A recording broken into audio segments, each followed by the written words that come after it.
B.R.. Ambedkar panchayat ও গ্রামোন্নয়ন সংস্থার বিনয় ভবন নবরূপে উদ্ঘাটন করলেন রাজ্যের পঞ্চায়েত মন্ত্রী প্রদীপ মজুমদার।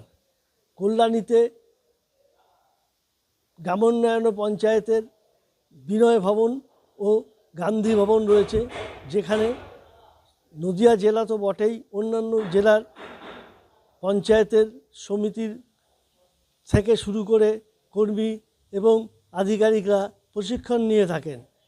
দীর্ঘদিন ধরে বেহাল এই ভবনটির নবরূপে আজ উদ্বোধন হলো কল্যাণীতে। কতটা উপকার হলো যারা এখানে প্রশিক্ষণ নিতে আসবেন তাদের কাছ থেকে আপনাদের শুনতে হবে। দেখুন, যারা প্রশিক্ষণ দেন তাদের থেকে বেশি গুরুত্বপূর্ণ হচ্ছে যারা প্রশিক্ষিত হতে এখানে আসবেন তাদের ওপিনিয়নটা বড় কথা। আমরা যেটা আপাত দৃষ্টিতে আমি যখন প্রথম আসি এখানে তখনই আমরা উপলব্ধি করি, সকলেই বলেন, এখানে যারা তখন দায়িত্বে ছিলেন তারাও বলেছিলেন যে এখানের পরিকাঠামো অনেক বেশি তাড়াতাড়ি আমাদের উন্নয়নের প্রয়োজন আছে।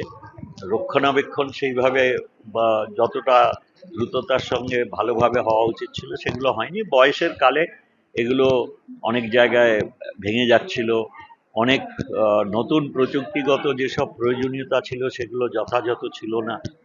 তো এইসবের কারণে এর উন্নয়নের প্রয়োজন ছিল। প্রশিক্ষণ তো পঞ্চায়েত এবং গ্রামোন্নয়ন দপ্তরের একটি গুরুত্বপূর্ণ অধ্যায়।